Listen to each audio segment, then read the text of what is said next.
Halo semua, masih bersama kami di podcast Bukan Horor Biasa.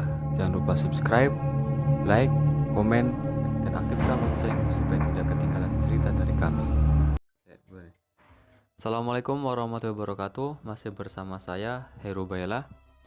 Di sini saya akan menceritakan kisah sang mediator. Jika di cerita Bajang, Arif berhasil membuat kegaduhan di KKN 2 tingkat di atasnya.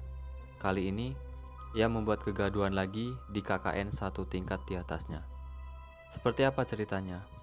Sebenarnya saya ingin membagikan cerita yang benar-benar menyeramkan. Tapi sayang, tokohnya Arif. Jadi saya ragu. Di cerita ini, saya akan menjelaskan perjalanan Arif selama bergulat dengan dunia perdemitan. Dari mulai ambisinya yang ingin menjadi mediator, sampai perjalanan panjangnya yang hampir tersesat di muara kegelapan. Daripada terlalu banyak intro, mari kita mulai.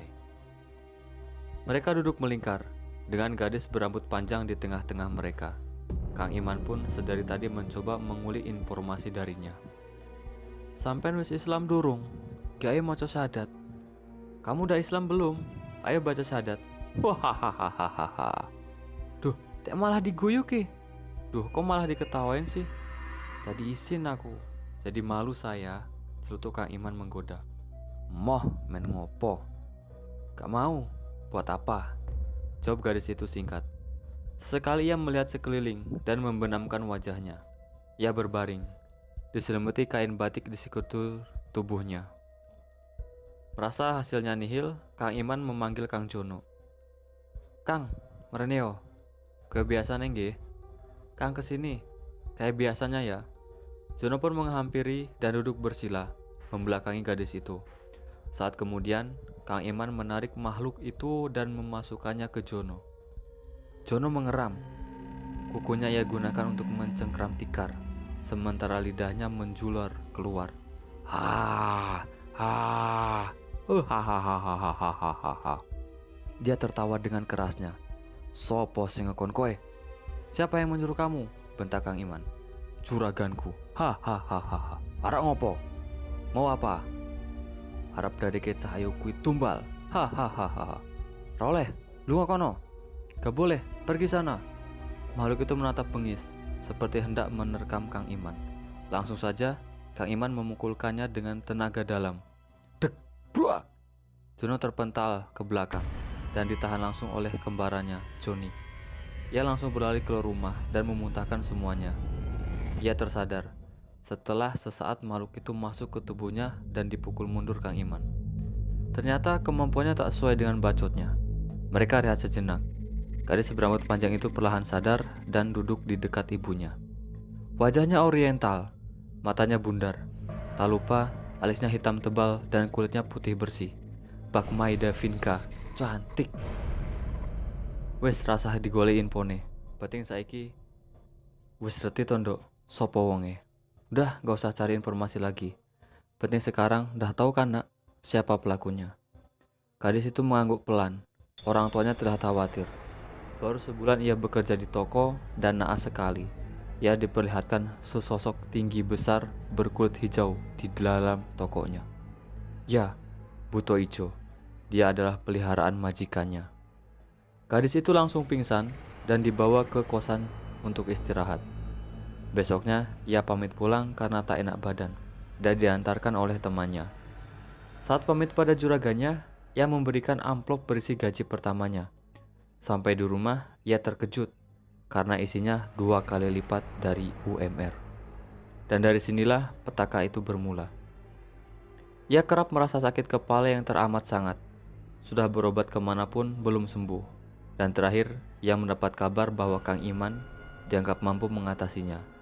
Akhirnya Kang Iman datang dan membawa beberapa muridnya, Aris, Fajar, Jono, Joni, Handaru, Wati, dan terakhir Arif. Ia juga bercerita bahwa setiap kali ia bermimpi bertemu dengan juragannya, ia memberikan beberapa lembar uang ratusan ribu. Yoh ndok, tak sangoni malih nggih. Meh telah toh sangumu. Nih ndok, saya kasih uang lagi ya. Dah hampir habiskan uangmu. Dan bodohnya, ia menerimanya. Begitulah cerita yang kami dapat saat rehat sejenak sebelum angin tiba-tiba kencang. Suara gemuruh seperti bertengkar di atas genting, menimbulkan suara yang teramat parau. Mereka berada dengan sesuatu. Klek, klek, srek. Eneng sing teko. Sopo sing arep munggah? Sopo sing arep nanggapi? Maju rene, Kang. Ada yang datang. Siapa yang mau menanggapi? Maju sini, Kang. Kak Iman berseru. Rip, maju. Gentenan, aku kesel. Rip, maju.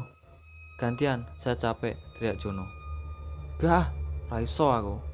Gak mau, Kang, gak bisa saya. Rapopo dijajal. Gak apa-apa dicoba.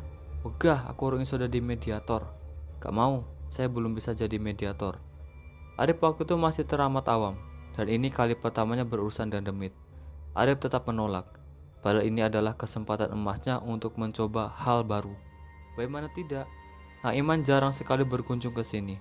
Ya wajar, beliau tinggal di daerah perbatasan antara Wonogiri dan Ponorogo. Tapi sudahlah, suara gangguan semakin keras, dan banyak sekali yang datang. Sepertinya dukun dari juragan pemilik Buto Ijo itu tahu jika rencananya terusik. Kak Iman mencoba menetralkan suasana. Dihimpun, Kang, ayo dipagari mawon. Yaudah, Kang, ayo dipagari aja. Berbekal air dan garam yang sudah disiapkan sebelumnya, mereka mulai pageran dengan cara menaburkan air dan garam, mengelilingi rumah dan pekarangan. Setelah selesai, suasana kembali normal. Ada keunikan tersendiri dari penanganan kami. Jika menghadapi hal semacam ini, tidak seperti yang lainnya, yang langsung diruqyah atau sejenisnya. Kami bahu-membahu dengan keluarga korban untuk bekerja sama, dan proses harus sehalus mungkin, karena kami yakin kadang manusialah yang terkadang hilap dan membuat kesalahan, sehingga mereka yang tak kasat mata marah. Proses pertama dari acara ini adalah dengan doa bersama, yang diawali dengan tawasul dan dzikir tahlil singkat, dengan pasien atau korban berada di tengah, dan media yang digunakan hanya air dan garam, tidak lebih. Kemudian disusul dengan amalan ayat Al-Quran khusus yang sudah didaumkan, yang lainnya yang belum punya amalan membaca sholawat. Setelah selesai, kami bergantian untuk meniupkannya pada air dan garam. Tiba pada acara inti yaitu mediumisasi, ada dua alternatif. Yang pertama, korban langsung yang akan dijadikan mediator untuk mencari informasi perihal siapa, dari mana, dan apa tujuannya, kenapa mengganggu dan membuat korban jatuh sakit. Jawabannya kadang beragam, ada yang murni kiriman dan berniat jahat, dan ada juga karena kesalahan korban, yang tanpa sengaja mengusik atau bahkan merusak tempat makhluk lain. Jika ini tidak berhasil, maka perlu mediator, di mana makhluk yang mengganggu ditarik dan dimasukkan pada tubuh seseorang yang sudah ahli dalam bidangnya. Jadi peran mediator di sini cukup vital. Setelah mendapat informasi, baru mencari solusi bagaimana penanganan selanjutnya.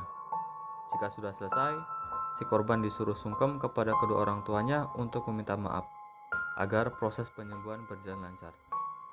Setelah itu, proses terakhir yaitu pageran, agar makhluk yang berhasil dikeluarkan tidak kembali lagi. Sebenarnya tujuan dari pageran bukan untuk menghalangi gerak masuk makhluk lain, tapi bagaimana caranya agar kita semua selamat, kita sebagai manusia selamat dari gangguan mereka, dan mereka juga selamat dari kelalaian kita, dan akhirnya tidak ada pihak yang dirugikan. Yang sangat disayangkan, di perguruan kami, Arif, yang baru bisa menjadi mediator, satu, Kang Jono. Tentu akan sangat sulit jika dia berhalangan dan tidak ada gantinya. Maka, Arif sangat antusias sekali untuk menjadi mediator. Dia selalu mencobanya hampir setiap malam, tapi usahanya belum membuahkan hasil. Jika hanya sekedar memanggil khodam, hampir semua bisa. Tapi untuk memanggil yang bersangkutan sedikit yang berhasil. Kang Koko, ya Kang Koko, dan lagi-lagi Kang Koko. Dia pasti bisa, batin Arif. Tanpa berpikir panjang, Arif berangkat menuju kediaman Kang Koko. Setelah menempuh perjalanan panjang, Arif tiba di sana. Kebetulan ada teman Kang Koko juga, Kang Ridwan, bersama istrinya.